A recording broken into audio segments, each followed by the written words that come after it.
The sky above Veth Prime had turned black with death.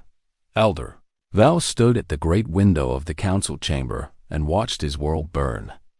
Fires stretched across the horizon like bleeding wounds. The screams of his people had stopped hours ago in the eastern cities. Now there was only silence from those places. The Hollow had finished feeding there. He was old. He had lived for 300 cycles and seen many terrible things. But nothing like this. Nothing like the Hollow. They came from the dark spaces between stars.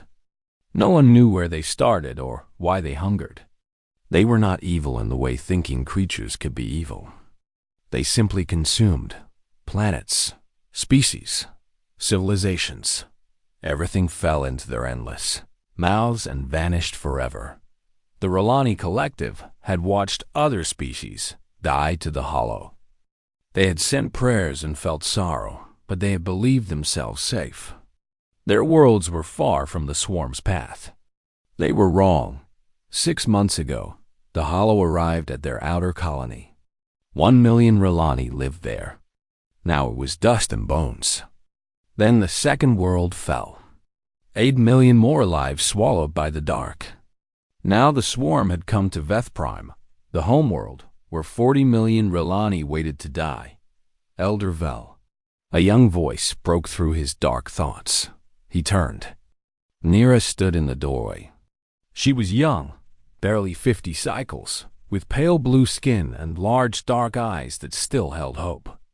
She worked in the communication center, listening to empty channels and sending messages that no one answered. "What is it, child?"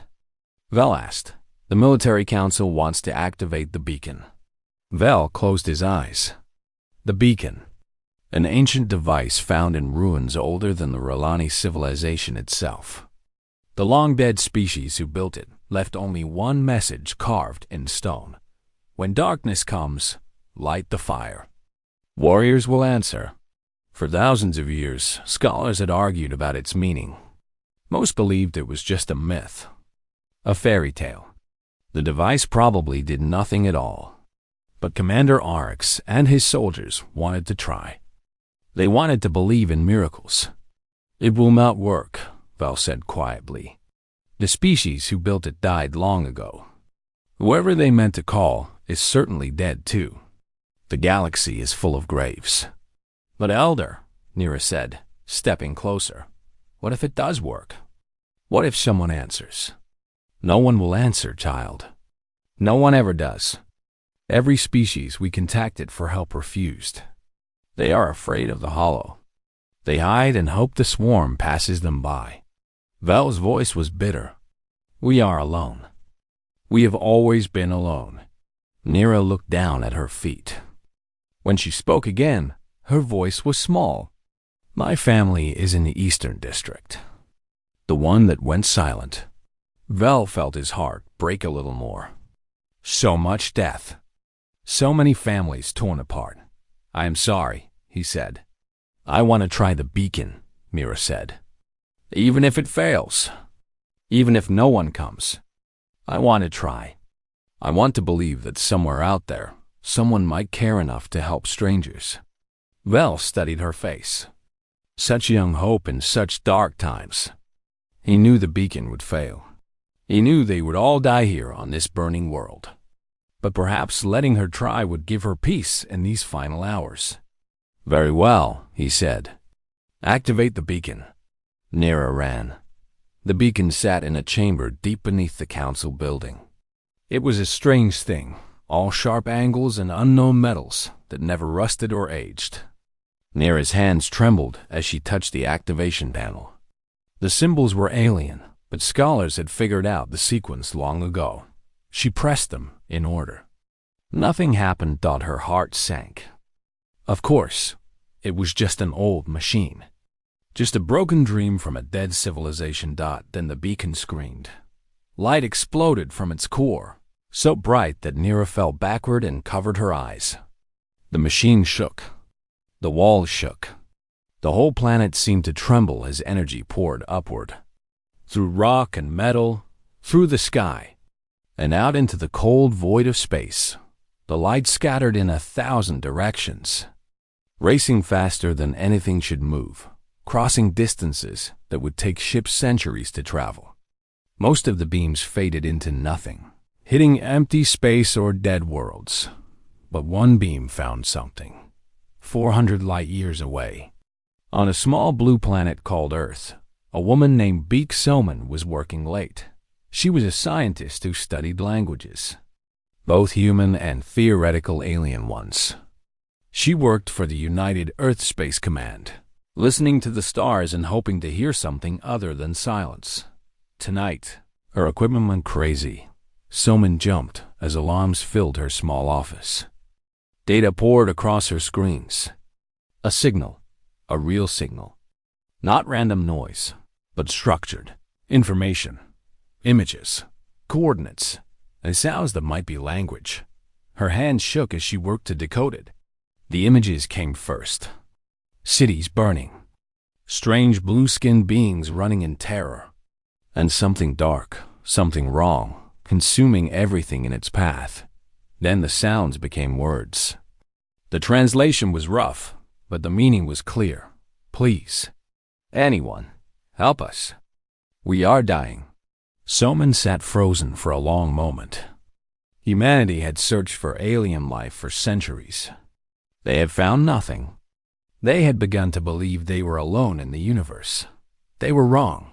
She reached for her communicator and called the one man who needed to see this. Admiral Kang, she said, her voice shaking. You need to come to my office. Now, someone out there is asking for help. On Veth Prime, Mira watched the beacon go dark. She did not know if her message had reached anyone. She did not know if anyone would care. Outside, the hollow drew closer. The screaming began in the western cities.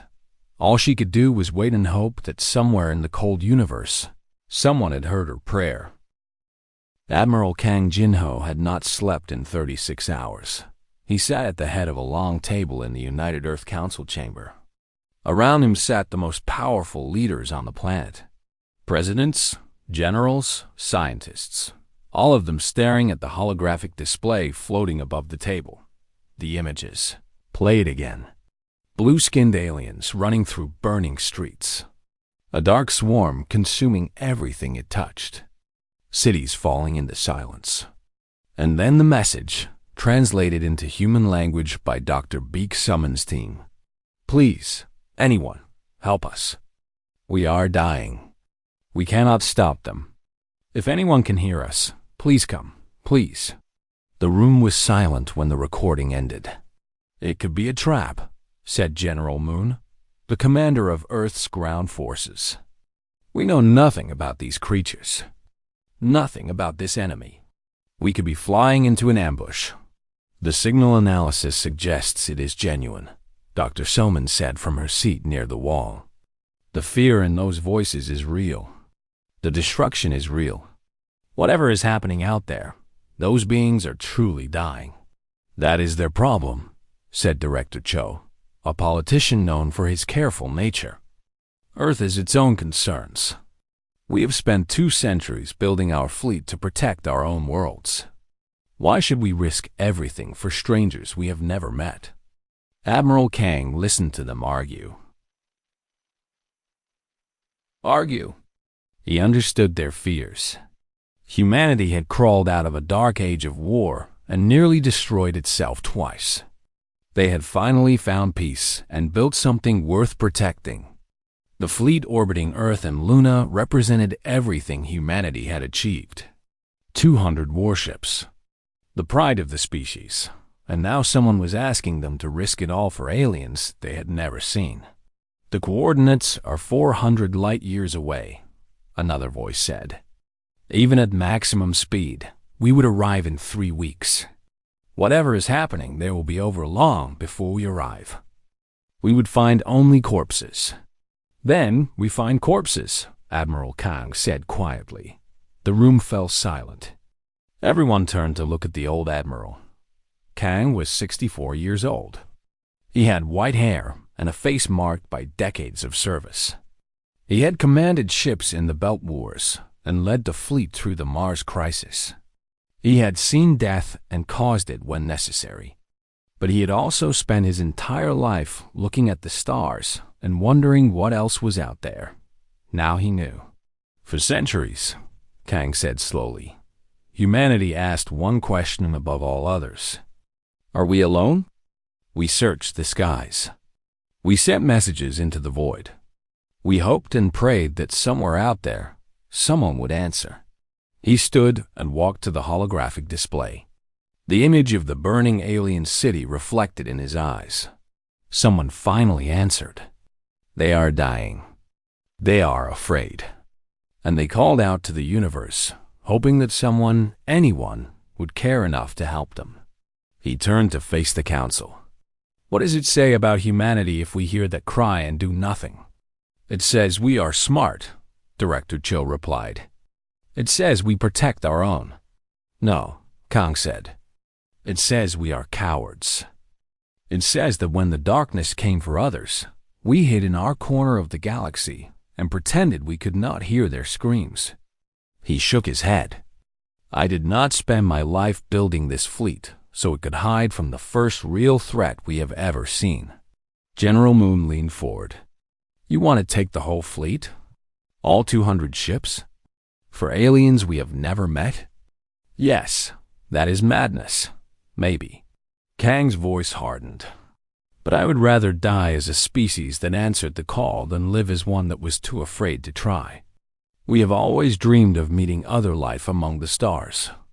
Now we have proof it exists. And our first act will be to abandon them? What kind of beginning is that for humanity's story? The council argued for 3 more hours. Kang let them talk. He let them shout and disagree and express every fear they carried. But in the end, when the vote came, humanity chose to answer. The fleet mobilized. On Luna, the great shipyards roared to life.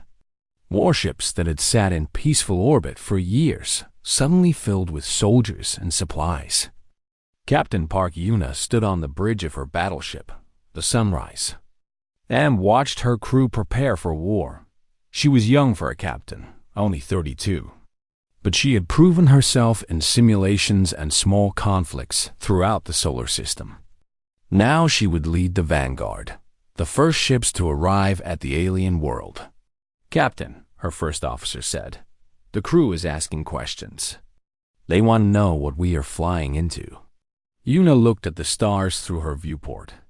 Somewhere out there, beyond distances she could barely imagine, people were dying.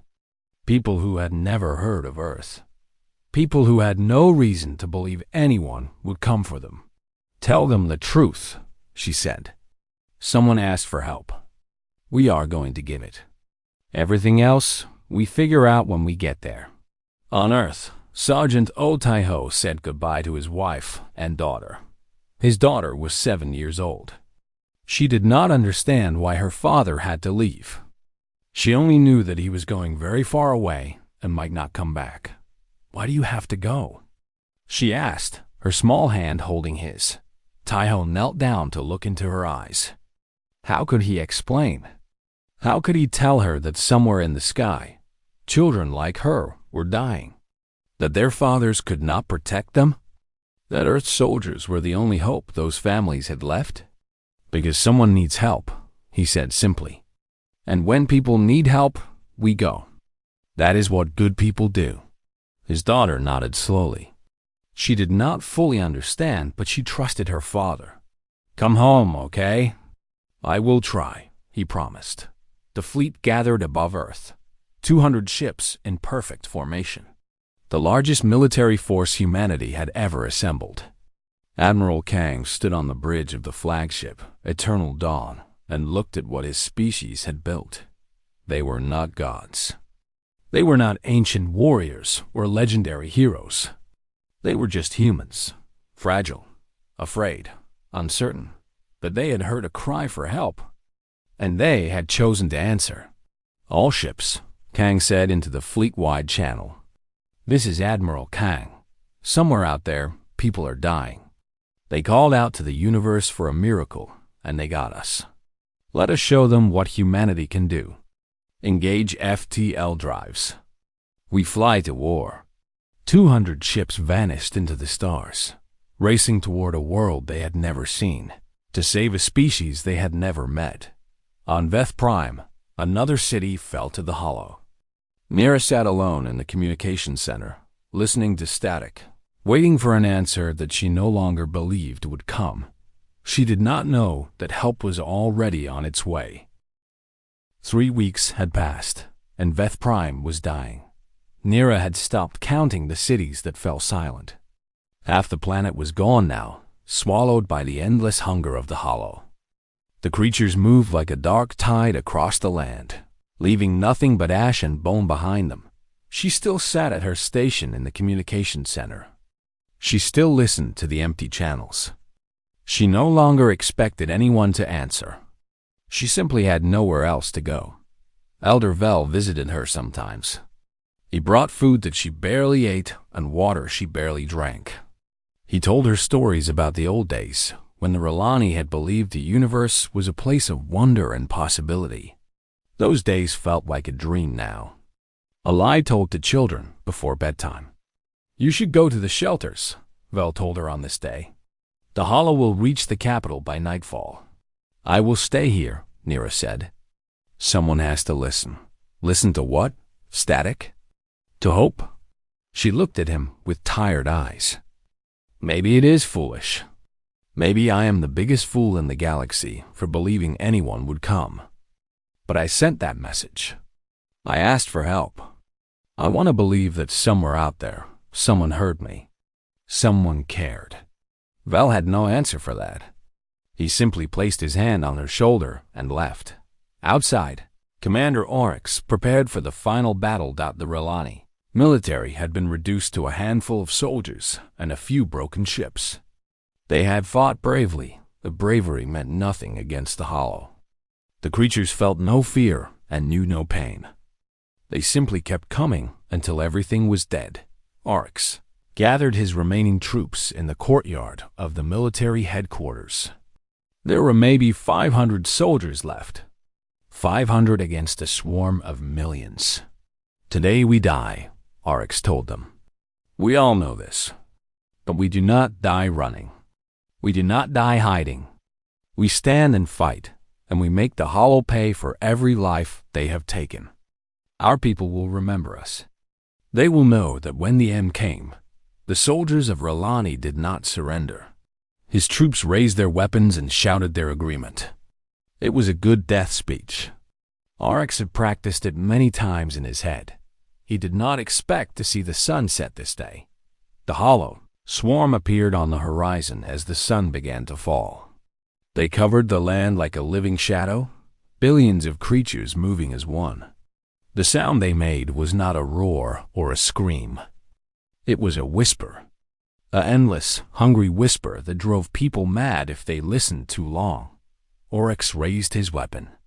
This was it. The final moment. Then something happened in the sky. Nira saw it first on her screens. A single contact appeared in orbit. Then another.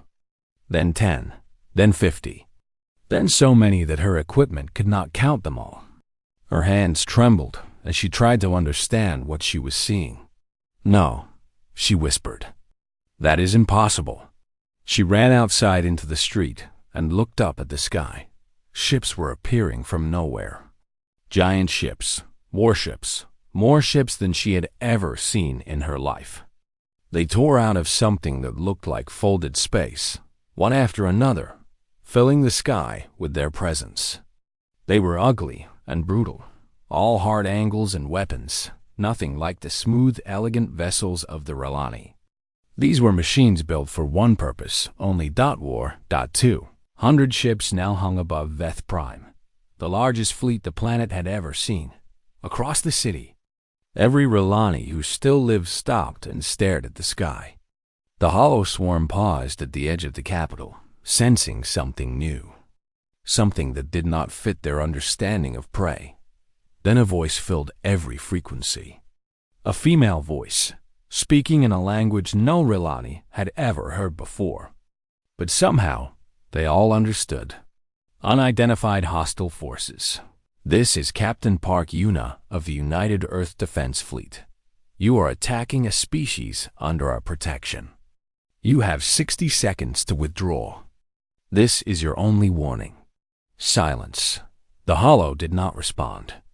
They did not understand warnings. They only understood consumption dot up in orbit. Captain Yuna watched her countdown timer reach 0. She had not expected the enemy to withdraw. From what she had seen in the briefings, this hollow swarm did not think or negotiate. It simply ate. "Time is up," she said calmly. "All ships, weapons free. Send them to hell." The human fleet opened fire. Nira fell to her knees as the sky lit up with weapons that made her world's technology look like children's toys. Beams of pure energy cut through the atmosphere. Missiles streaked down like falling stars. The hollow swarm, which had shrugged off every Relani weapon, began to burn. The creatures screamed. It was the first time anyone had ever heard them scream. Commander Orcs watched with his mouth open as the swarm in front of his soldiers simply dissolved under the bombardment. Creatures that had taken dozens of shots to kill were being vaporized instantly. The shadow that had covered the horizon caught fire and collapsed. "What is happening?" One of his soldiers whispered. "Help," Oryx said, his voice cracking. "Help is happening." Elder Vel stumbled out of the council building and stared at the sky. Tears ran down his ancient face. In 300 years, he had never seen anything like this. He had believed the universe was empty and cold and cruel. He had believed no one cared about the fate of strangers. He had been wrong. Who are they? Someone asked beside him. He turned to see Nira standing there, the young woman who had refused to give up hope, the one who had sent the message into the void, believing someone would answer. "I do not know," Vel said. "But they came. Someone actually came." In orbit, Admiral Kang Jinho watched the battle unfold on his tactical display. The Hollow were numerous, but they had never faced anything like humanity's weapons. They were creatures that had evolved to consume peaceful civilizations. They had no experience against a species that had spent most of its history fighting itself. Humans were very, very good at war. "Push them back," Kang ordered. "Every ship, every weapon. Do not let a single one of those things reach the surface." The fleet obeyed. For the first time in the history of the Hollow Swarm, they were losing. On the surface, Nira watched a smaller ship descend through the burning sky and land near the military headquarters. A door opened, and figures emerged. They were strange, soft-skinned, no tails, no scales. They stood on 2 legs like Relani, but everything else was different. They carried weapons and wore armor. One of them, a large male with a kind face, approached Commander Oryx with his hands raised in a gesture of peace. "I am Sergeant O Taiho," the human said through some kind of translation device. "We are here to help. Show us where to fight." Oryx looked at this strange alien, this creature from a world he had never known existed. This being who had traveled across the stars to fight for people he had never met. "Why?" Oryx asked. "Why did you come?" Taiho smiled, though his eyes were tired and afraid. "Because you asked." In the communication center, nearest screens still showed the battle raging above. But now there were new messages filling the channels. Human voices, commands and reports, and the sounds of a species at war. She had sent a prayer into the darkness, expecting nothing, and an armada had answered. The battle for Veth Prime lasted 3 days. Admiral Kang had not slept since they arrived. He stood on the bridge of the Eternal Dawn, watching the tactical display, commanding the largest battle in human history. The Hollow were endless, pouring out of the dark spaces between stars, drawn by the scent of a world not yet consumed. But humanity was stubborn, and humans fought best when protecting something precious. "Sir," The swarm is concentrating near Grid 7, his tactical officer reported. They are trying to break through our defensive line. Send the 3rd Squadron to reinforce, Kang ordered. And tell Captain Yuna to swing her group around their flank. We catch them in the middle. His orders flew across the fleet at the speed of light. Ships moved in perfect formation, responding to his commands like extensions of his own body. The Hollow had never faced an enemy like this. An enemy that thought. An enemy that adapted. An enemy that refused to give up dot in the atmosphere below. Captain Park Yuna pushed her battleship into impossible maneuvers. The Sunrise was built for war, thick with armor and covered in weapons, but Yuna flew it like a fighter craft. Her crew had stopped questioning her orders hours ago. They simply held on and trusted her. There, she said, pointing at her screen. That cluster. You see it? Her first officer nodded. Deep within the swarm, there was something different.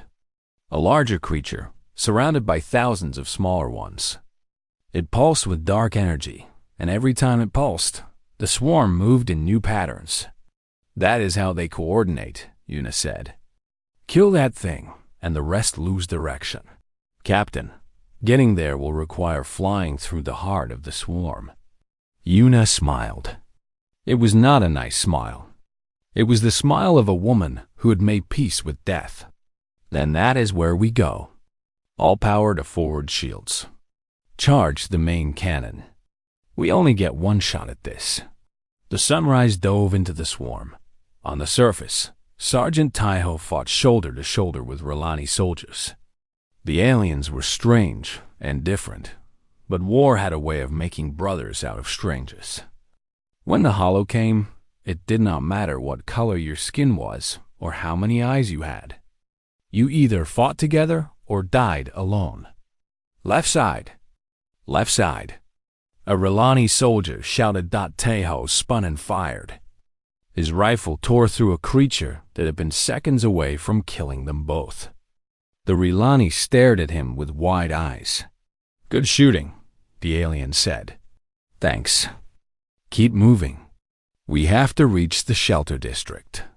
There were civilians trapped there. Thousands of R'Lani who had hidden underground when the attack began. The Hollow had surrounded the area, trying to dig them out. Taiho had volunteered to lead the rescue mission. He had not told his squad it was likely a one-way trip. They pushed through streets that had become nightmares. Buildings collapsed around them. Hollow creatures crawled from every shadow. Taiho's squad of 50 humans and 30. R'Lani had become 20 humans and 12 R'Lani by the time they reached the shelter entrance. Sergeant, one of his soldiers called. The door is blocked. Taiho ran to look. A collapsed building had fallen across the shelter entrance. They could hear voices inside, crying for help. R'Lani voices. Children's voices. We dig, Taiho said. Everyone, start moving rubble, now. They dug with their hands when their tools broke. They dug while the Hollow gathered around them. They dug while soldiers died defending the perimeter, buying time with their lives so others could work. Finally, a hole opened. Small, too small for adults. I will go, said a young R'Lani soldier, barely more than a child himself. He squeezed through the gap and vanished into the darkness. Minutes passed. The Hollow pressed closer. More soldiers fell. Then small faces appeared in the hole. R'Lani children, pushed through by the young soldier on the other side. One by one, they emerged into the hellish street. Human and R'Lani soldiers grabbed them and passed them back, forming a living chain to safety. Taiho himself carried 3 children who were too injured to walk.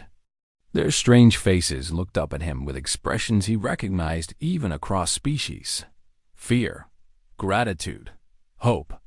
You are safe, he told them in words they could not understand. I promise. You are safe now. Above them, Captain Yuna was dying. The Sunrise had reached the command creature. but the swarm had torn her ship apart in the process. Fires burned on every deck. Half her crew was dead or wounded. The ship could barely fly, but the main cannon still worked. "Captain," her first officer said weakly from his broken station, "we have one shot left." "No more." Una looked at the command creature through her cracked viewport. It was huge and terrible, covered in the faces of species it had consumed. It pulsed with dark hunger, directing millions of hollow in the battle below. "Then we make it count," she said. She pressed the firing button. The beam tore through space and struck the creature directly. For a moment, nothing happened. Then the thing screamed, a sound that echoed through every mind on the planet and in orbit. A sound of pain and confusion and something that might have been fear. The creature exploded. Across the battlefield, the hollow swarm went mad. Without their coordinator, they lost all direction. They crashed into each other. They attacked randomly.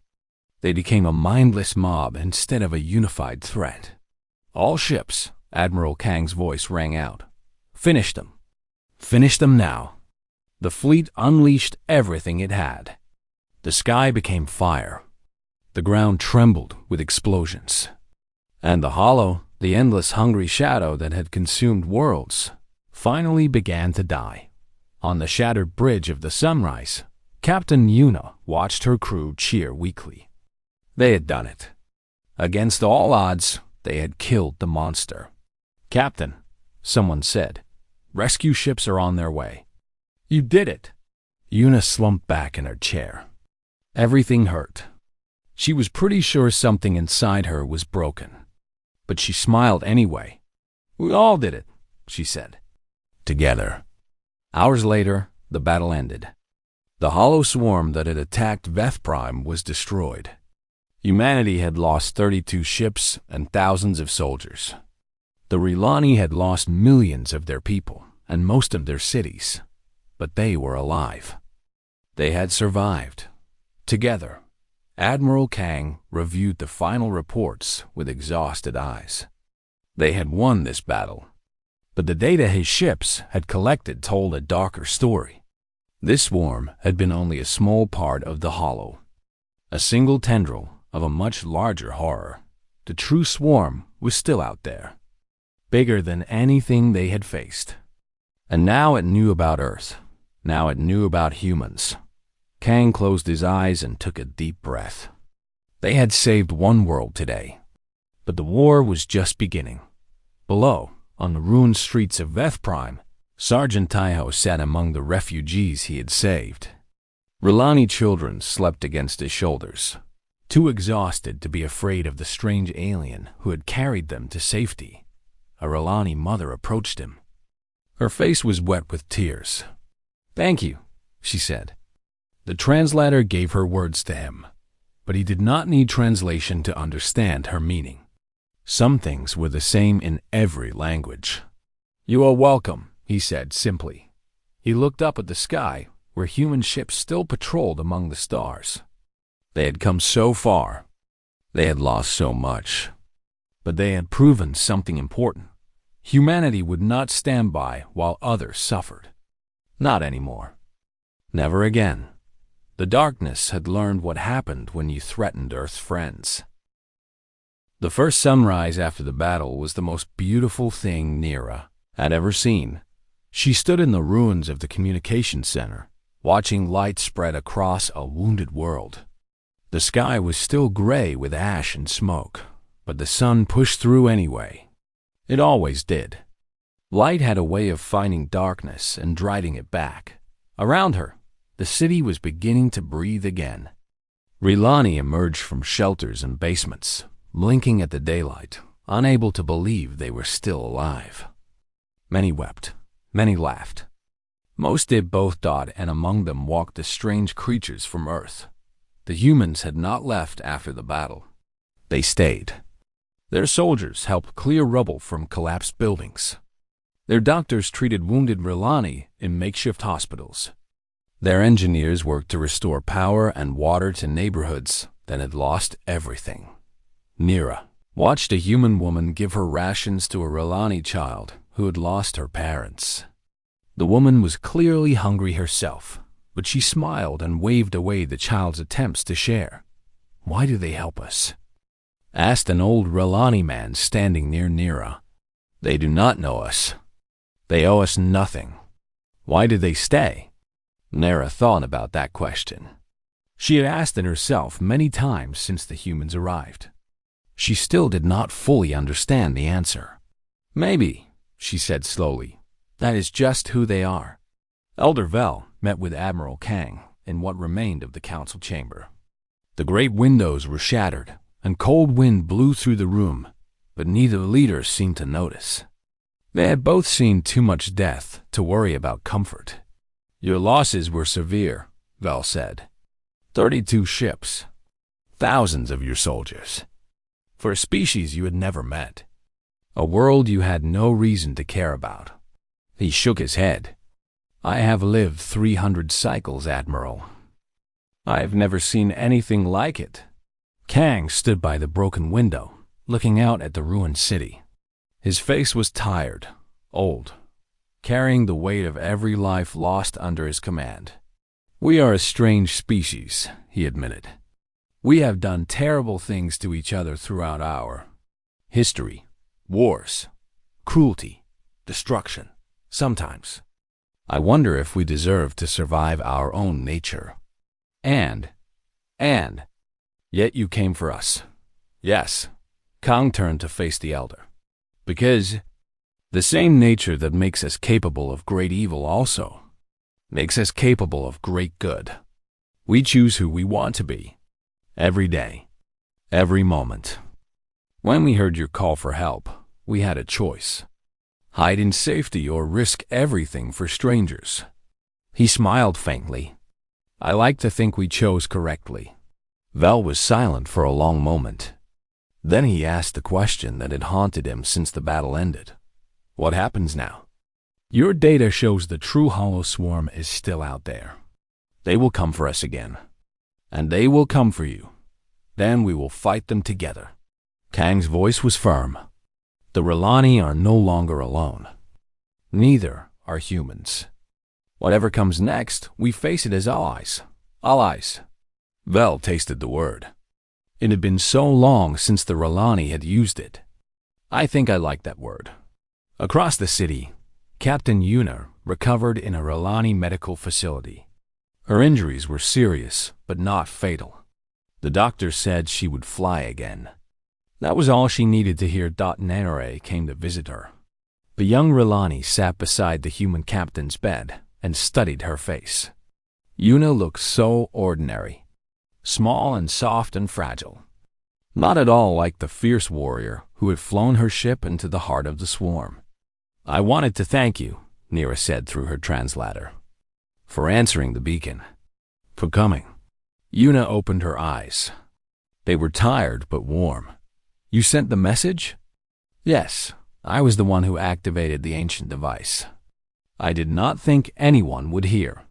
I could not do nothing. I had to try." Yuna reached out and took Nira's hand.